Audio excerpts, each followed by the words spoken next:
Let me ask you something honest. You water your plants. You fertilize them. You give them sunlight. You do everything right. And they still just sit there, struggling. Not thriving, not producing the way you know they should. Here is what nobody tells you about that problem. It is not the plants, it is not the water, it is not even the fertilizer. It is what is happening, or more accurately, what is not happening 1 inch below the surface of your soil. Because here is a number that will completely change how you think about gardening forever. In a single tablespoon of healthy soil, just 1 tablespoon, there are 50 billion microbes. 50 billion living organisms working around the clock to break down organic matter, release nutrients your plants can actually absorb, and build the structure that lets roots breathe and spread. But in most home garden soil, especially bucket garden soil that has been used for more than 1 season, that number crashes. The microbial population dies off. The soil becomes what scientists call dead dirt, and no amount of watering or fertilizing fixes dead dirt. Today, I am giving you 5 proven methods backed by USDA research and university extension data that rebuild your soil biology from the ground up. These are not expensive, they are not complicated, and every single one of them works. Let us go. Way number 1. Compost every single year. Way number 1 is something most people already know about, but very few actually follow consistently, composting every single year, without exception. According to the USDA, adding just 2 to 3 inches of compost to your garden beds annually provides 3 major benefits that no synthetic fertilizer can match. First, it improves soil structure by creating air pockets, allowing roots to penetrate and spread more easily, since compacted soil is one of the main reasons plants struggle. Second, compost supplies slow-release nutrients like nitrogen, phosphorus, potassium, and essential micronutrients, all delivered gradually at a rate plants can absorb. Third, and most importantly, it introduces billions of beneficial microbes into your soil, helping rebuild a healthy underground ecosystem rather than just feeding the plants. For bucket gardening, the most effective compost is vermicompost, also known as worm castings because it contains the highest concentration of beneficial microbes and readily available nutrients. The key is simple. Apply compost every year, no exceptions. Way number 2, stop tilling. Way number 2 goes against everything most traditional gardeners were taught, yet it's one of the most important practices you can follow. Stop tilling your soil. It may feel counterintuitive because tilling looks productive, like you're preparing the soil for better growth. However, research from University of Minnesota Extension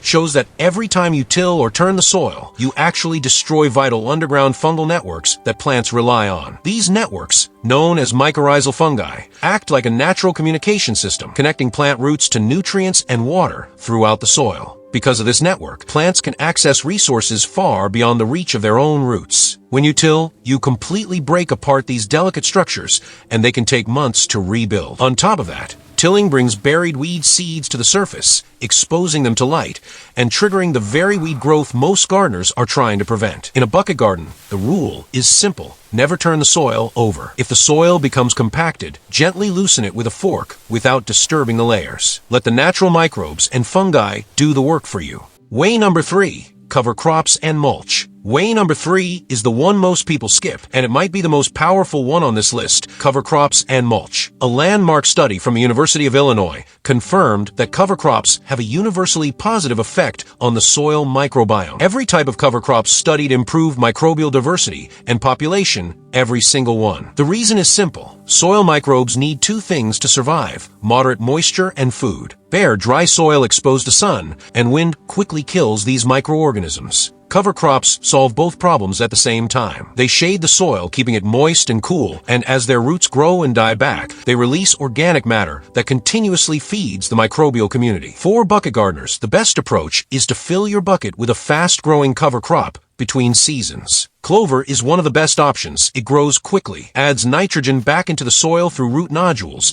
and when you cut it and lightly turn under, it enriches the soil for the next season. If you don't have time for a cover crop, mulch your soil instead. Adding 2 to 3 inches of wood chips, dried leaves, or straw on top of your bucket soil helps retain moisture, stabilize temperature, and feed your soil biology as it slowly breaks down. The rule is simple. Never leave soil bare ever. Way number 4, liquid feeding your soil biology. Way Way number 4 is one of the newest concepts in home gardening in 2026, and the research strongly supports it. Liquid soil drenches, specifically compost tea. Scientists at the Scripps Institution of Oceanography at UCSD are currently developing plant probiotics, beneficial bacteria, and fungi that significantly improve plant growth and disease resistance when applied directly to the soil in liquid form. You can create a simple home version for under $2. Just mix 1 tablespoon of blackstrap molasses into 1 gallon of water and stir vigorously for about 2 minutes. Then pour it slowly onto the soil around the base of your plants,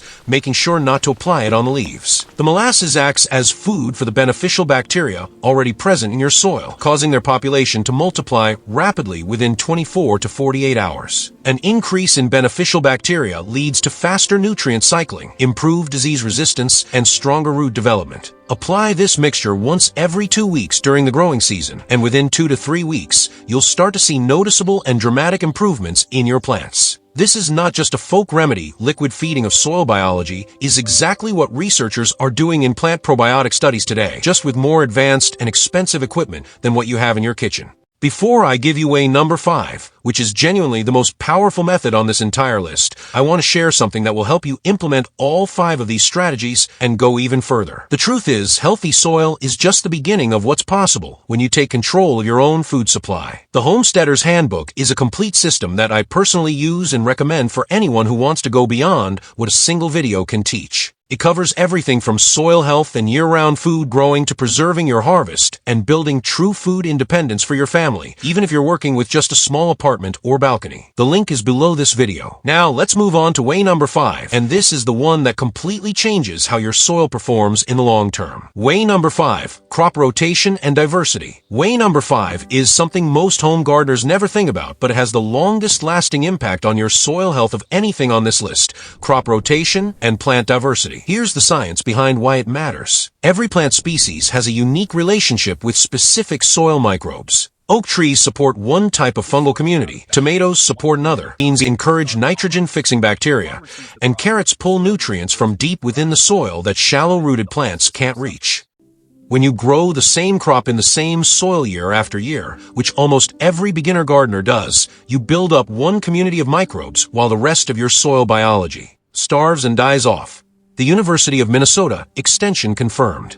This clearly diverse crop rotation is one of the most powerful tools available for rebuilding and maintaining microbial diversity in garden soil. For your bucket garden, rotate what grows in each bucket every single season. Last year, your tomato bucket grows basil this year. Last year's bean bucket grows peppers. Last year's kale bucket grows cucumbers.